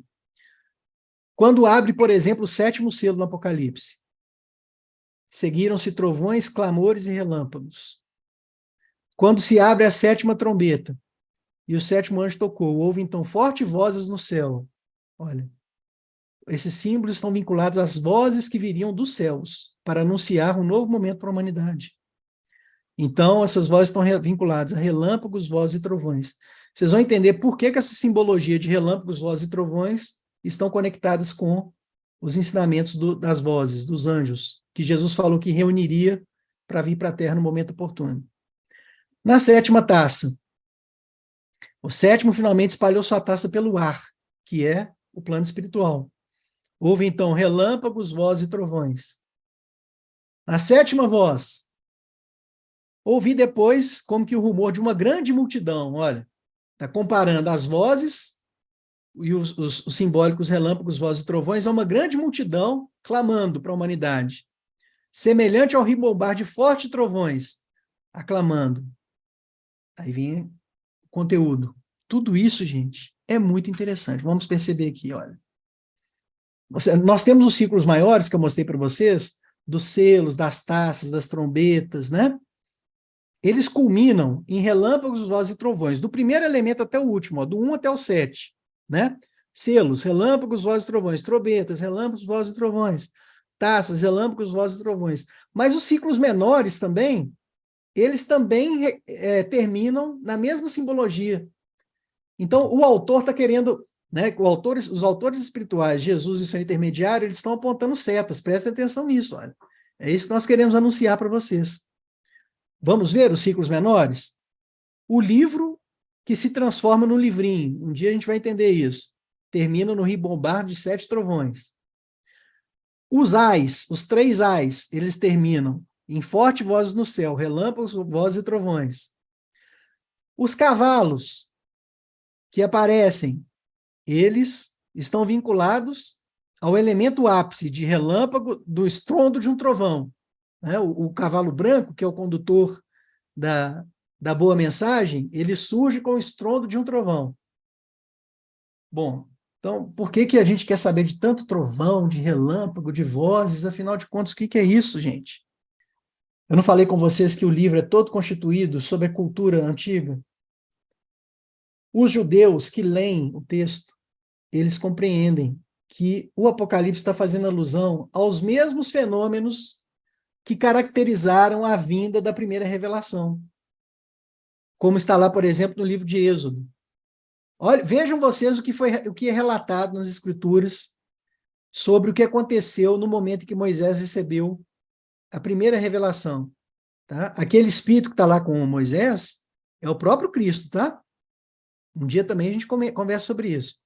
Toda a montanha do Sinai fumegava, porque Yahvé descera sobre ela no fogo.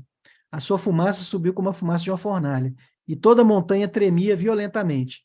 O som da trombeta ia aumentando pouco a pouco. Moisés falava e Deus lhes respondia no trovão.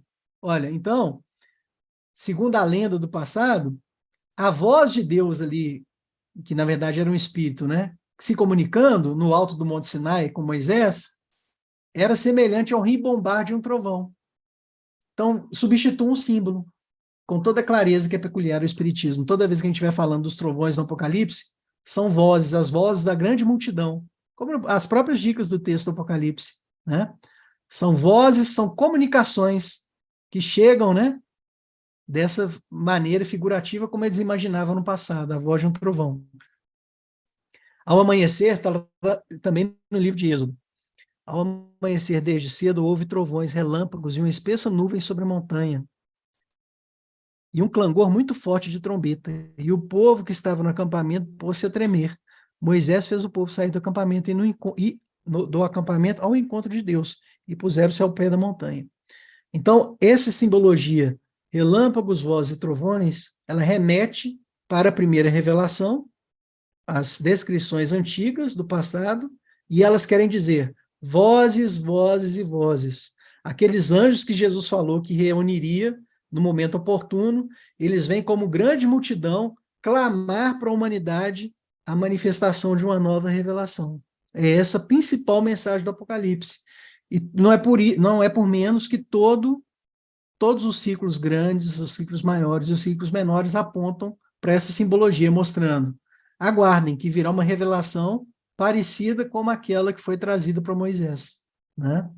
Deus volta a falar com a humanidade com aquela conotação simbólica que hoje a gente já compreende, que são os próprios anjos enviados de Jesus, né?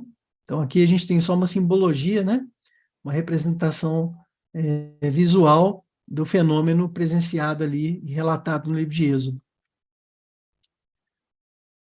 Autores vão mostrar para todos nós, né, que queremos entender a simbologia do Apocalipse, que essas manifestações, relâmpagos, vozes e trovões, são referidas como a chamada teofania, que são manifestações divinas. Também não se impressionem com a palavra. Deus aparecia nessas teofanias com som de trovão. A primeira grande teofania do Antigo Testamento foi no Sinai, onde Deus apareceu em meio a um estrondo de vozes e relâmpagos. O Apocalipse está simplesmente reproduzindo os mesmos símbolos, ok? Para mostrar que seria a fase de uma nova revelação. Nos dias em que se ouvir o sétimo anjo, quando tocar a trombeta, então o mistério de Deus estará consumado, conforme anunciou seus servos, os profetas. Ora, quando vem o sétimo anjo tocando a última trombeta no Apocalipse, o texto diz assim, está consumado o mistério. Que consumação do mistério que é essa? É a promessa do Consolador. Quando Jesus fala assim, olha, quando ele vier, ele vai mostrar para vocês tudo que vocês não podem entender agora. Aquilo que estava envolto no véu do mistério é retirado do mistério. É essa a mensagem do Apocalipse, né? Essa previsão do Apocalipse é a previsão da própria vinda do Espiritismo. O sétimo anjo tocou, houve então fortes vozes no céu. Veja lá, a manifestação superior que o próprio Jesus havia previsto que aconteceria. Houve relâmpagos, vozes e trovões. Então, gente, esse é o primeiro conteúdo que eu queria trazer para vocês do Apocalipse, né? A previsão de uma nova revelação. A outra grande previsão é a traição, que se abateria sobre a humanidade. Lá no livro 50 anos depois, é dito o seguinte, olha, meus irmãos, o reino de Jesus deve ser fundado sobre os corações e sobre as almas, e não poderá conciliar-se nunca neste mundo com qualquer expressão política de egoísmo humano ou de doutrinas de violência que estruturam os estados da terra. Aqui é um resumo sobre os agentes do desvio. Os agentes do desvio são os poderosos humanos que se reúnem em torno dos assuntos da religiosidade e distorcem todo o ensinamento espiritual, criando uma verdadeira prostituição, como é a linguagem metafórica que está lá no Apocalipse. A prostituta do Apocalipse é o institucionalismo religioso que se apodera dos ensinamentos e desvia, causando grande confusão em torno dos ensinamentos do Cristo. Usando o Cristo para proveito econômico, para ganhos materiais, para domínio estatal. Né? Então, essa é a grande traição que está prevista no Apocalipse. É a traição dos próprios religiosos, e que somos nós mesmos, né? No nosso passado aí, quantas besteiras nós fizemos em nome de Jesus para atender os nossos interesses egoísticos, né? A humanidade hoje decadente e corrompida se sentirá a caminho de uma Jerusalém gloriosa e libertada. Essa Jerusalém gloriosa e libertada é a nova Jerusalém do final do Apocalipse. Hoje nós estamos ainda numa humanidade corrompida, mas haverá o momento em que nós vamos resgatar a verdadeira conexão, a verdadeira aliança com Deus. Outro conteúdo também do Apocalipse são as fases da missão do Messias. E vejam que interessante, Isaac Newton, que foi um grande estudioso do Apocalipse, ele sabia que a gente só ia compreender algumas questões no futuro. Ele diz assim, olha, é, portanto, uma parte dessa profecia que não deve ser entendida antes da última era do mundo. Ele falava assim, gente, tem coisas que a gente só vai compreender sobre a previsão do final dos tempos quando a gente estiver vivendo ela, né? Isaac Newton já tinha compreendido isso, quando ele estuda aí as escrituras, inclusive o livro de Daniel. Outro conteúdo do Apocalipse é a renovação. Está lá em Apocalipse 19:10, não poderia ser mais claro. Com efeito, o espírito da profecia é o testemunho de Jesus. Então, qual que é o espírito da profecia? É a necessidade de voltarmos as nossas mentes, nossos corações para a essência, a mensagem verdadeira do Cristo. Outro conteúdo do Apocalipse é a fase de renovação. Como diz lá, né, o autor, o Mary Unger, o estabelecimento do primado de Jesus consiste no grande cumprimento da profecia. É o reino de Jesus sobre a terra que está ali retratado. Então, nós podemos, assim, resumir para o nosso encontro de hoje, que os principais conteúdos do Apocalipse também são os principais conteúdos da cultura judaica.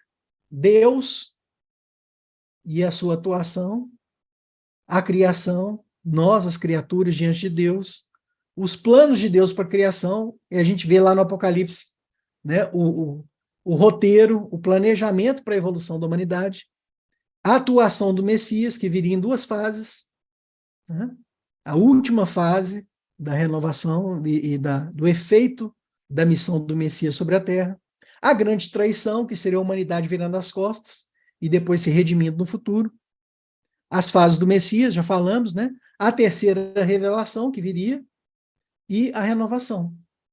Aqui nós temos um apanhado geral das mensagens do Apocalipse, sem entrar, claro, né, no estudo detido e minucioso de cada evento que a mediunidade de presciência consignou ali no texto. Né? Aqui é o seguinte, eu gostaria de abordar isso depois com mais calma no próximo encontro. Eu quero mostrar para vocês qual é a maturidade que o espírita precisa ter na hora de ler o Evangelho. Né? E o Lemenelli vai mostrar para a gente isso nesse trecho da Revista Espírita, explicando que nós temos que saber tirar das alegorias a verdade, né? O que efetivamente existe de fundo verdadeiro em todas essas escrituras. É um texto belíssimo, eu gostaria depois que a gente lesse ele com calma no próximo encontro. Né? Então, estou aqui à disposição de quem quiser conversar. Né? Tá combinado.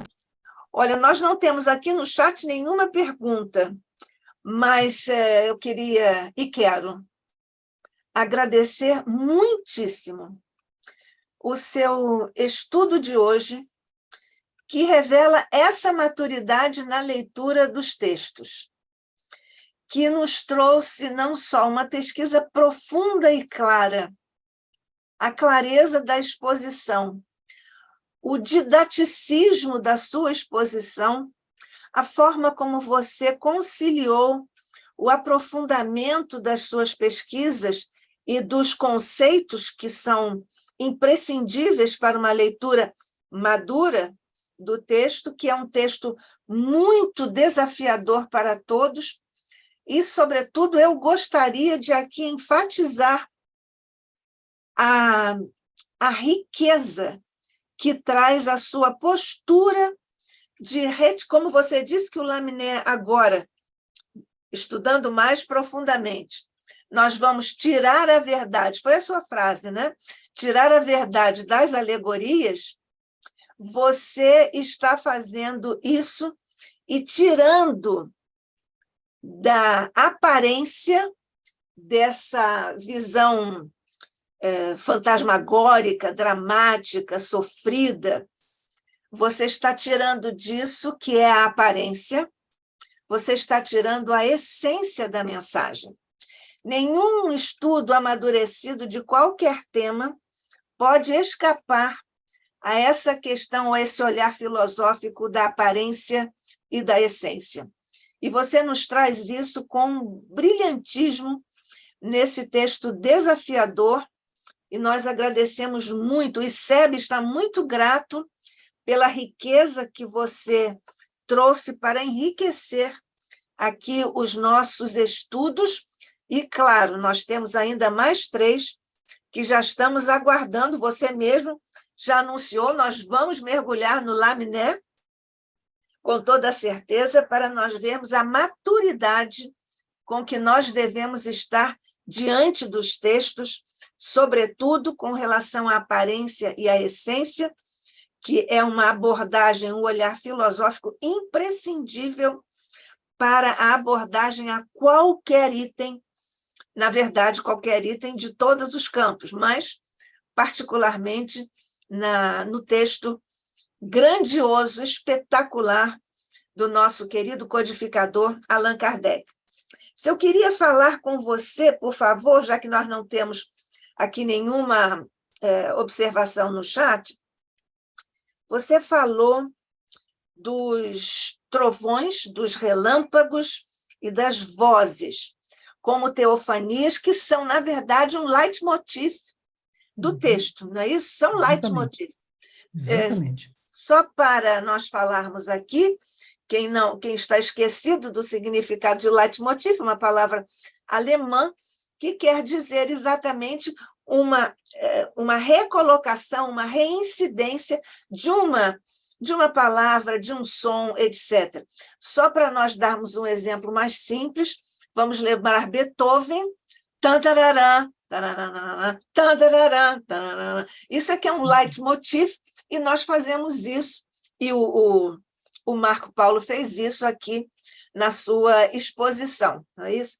Então, existe essa questão muito importante, os 7 anjos. Depois queria que você falasse sobre o 7, a simbologia do 7 na Kabbalah, não é isso?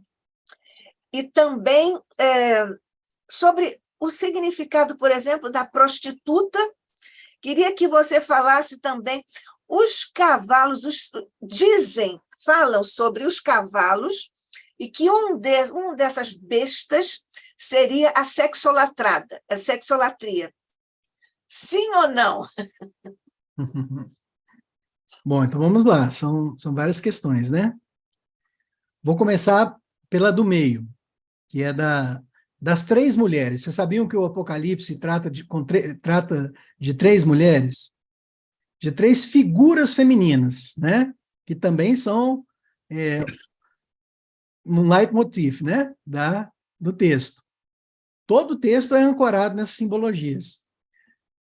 Aqui não está se referindo a uma mulher especificamente. E é uma figura feminina que já era conhecida da cultura judaica. O que acontece? Vamos compreender as 3 figuras femininas que os judeus já conheciam. Israel, nessa visão de povo eleito para receber os espíritos superiores, ele é tradicionalmente, essa comunidade é tradicionalmente comparada a uma mulher que se faz noiva, preparando-se para um casamento com Deus. Então, a noiva é a própria humanidade que recebe o convite para estabelecer uma aliança com Deus. Então, todo o tema do casamento é muito presente no Apocalipse, mas ele é um casamento espiritual, é uma aliança espiritual. Ok? Então, a primeira mulher que aparece no Apocalipse é essa noiva. Só que ela é assediada, ela fica conturbada, e lá nos capítulos 12 e 13 do Apocalipse, ela foge para o deserto. Essa fuga, ela tem toda uma simbologia, é uma fuga da missão. E a ida dela para o deserto é uma ironia, ela retrocede na missão. Assim como o povo escolhido atravessou o deserto para chegar na Terra Prometida, né? Ela volta para o deserto de novo, ela retrocede, né? E a partir dali começa a atuação da besta, que é o interesse institucional materializado que vai perseguir a descendência dessa mulher, né? Que são os discípulos, aqueles que vão dar prosseguimento ao ensinamento de toda essa comunidade. Então, aí começa toda a perseguição, inclusive o assédio do desvio dos ensinamentos, né? Prejudicando a compreensão desses seguidores. Então, essa é a primeira mulher do Apocalipse. Né? Marco Paulo, Mas, antes de você falar sobre a segunda mulher, eu quero sim. pedir desculpas dizendo que não havia chat aqui, mas há pelo YouTube e o Carlos já me repassou, então os nossos queridos que deixaram lá as suas observações, aguardem que eu vou repassar para o Marco Paulo, viu? Sim, ok. Obrigada. Então, por nada, essa é a primeira mulher. Essa mulher, ela some e acende a figura da prostituta, né? Por que a prostituição? A prostituição no sentido de defecção, de traição da aliança. Ela abandona, né, essa humanidade figurada na pessoa de uma mulher, ela abandona a proposta de aliança e vai se vender aos interesses mesquinhos, materiais, deixando o sentido, a essência verdadeira da religiosidade de lado, que vai culminar na fase de trevas e de confusão, né? Daí que surge a figura da prostituição. A prostituição é a apostasia, né? É todo o leitmotiv também, novamente, presente nas escrituras sobre essa fase que a humanidade voltaria sua face contra Deus, se afastaria de Deus. Aqui a gente não pode ter nenhuma conotação pejorativa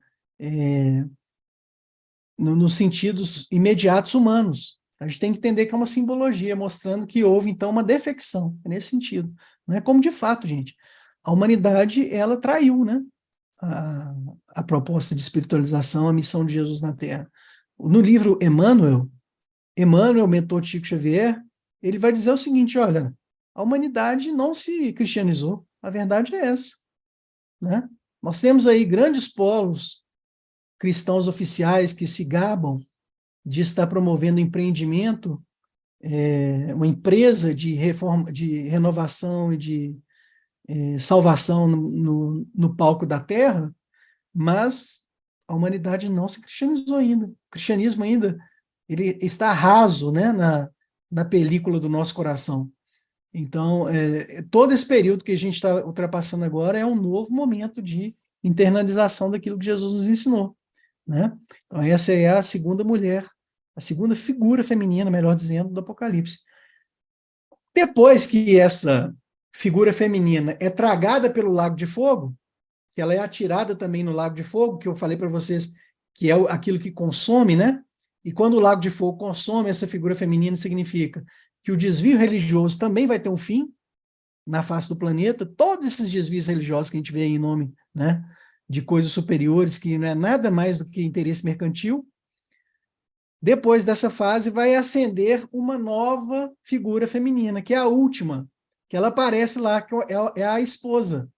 Agora ela aparece como esposa, ou seja, a noiva de outrora é resgatada na figura da esposa que efetivamente vai casar-se com Jesus, que é o casamento da humanidade com Cristo.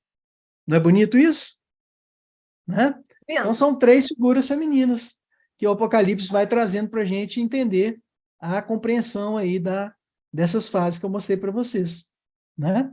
Bom, você perguntou também, Nádia, sobre... Deixa eu passar aqui. Agradecendo a presença de todos aqui pelo YouTube, muito obrigada a todos. Fabiano Nunes, que é nosso expositor aqui no ICEB, está nos cumprimentando. Bom dia ao Carlos, bom dia a mim, querida presidente e amiga, nós somos todos amigos e todos estudiosos. Samira Turcone, olha só, nossa amiga, hein? Samira. Querida. Grande abraço, Samira. Pois é. Samira e Vitório deve estar do lado, um beijo para ele também. Grande abraço, Vitório. Bom dia, queridos amigos, diz a Samira, parabéns pela palestra.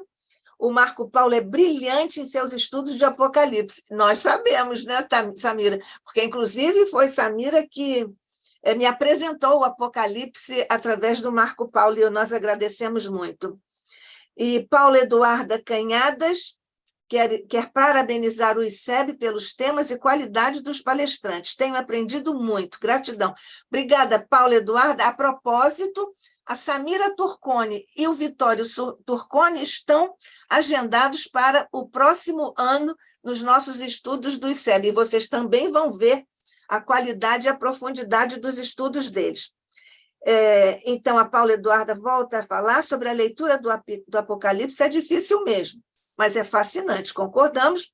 E ela ainda diz, não foi a interpretação equivocada da Bíblia, principalmente do Apocalipse, que trouxe nos evangélicos a figura dos falsos profetas? Com certeza. O Jesus adverte, né, para o fato de que haveriam falsos profetas, mas quando ele traz isso, aliás, é uma advertência do próprio Apocalipse, ele está chamando atenção para os agentes da besta, são os agentes da prostituição, os agentes do desvio, aqueles que falariam em nome dele, mas que estariam atuando em nome de impérios de dominação material na Terra. E esses são os falsos profetas. É um rótulo que muitas vezes é trazido para os espíritas, né? Para aqueles que efetivamente recorrem à mediunidade superior. Mas não é esse o sentido. O sentido é de desvio em proveito dos interesses inferiores e pessoais. Pois é. Olha, vai ficar para a próxima a pergunta que, inclusive, eu deixei, eu tinha outras, viu, Marco Paulo? Mas nós vamos deixar, inclusive, a questão da sexolatria como sendo, uma leitura, o que corre como sendo uma das bestas. Todas essas tentações são as bestas, todas essas tentações que o mundo ainda está vivendo, estão previstas ou descritas ou antecipadas no Apocalipse, e outras questões tão profundas que você vai resolver nas nossas próximas atrações, que são as próximas palestras do Marco Paulo de Espírito, aqui conosco.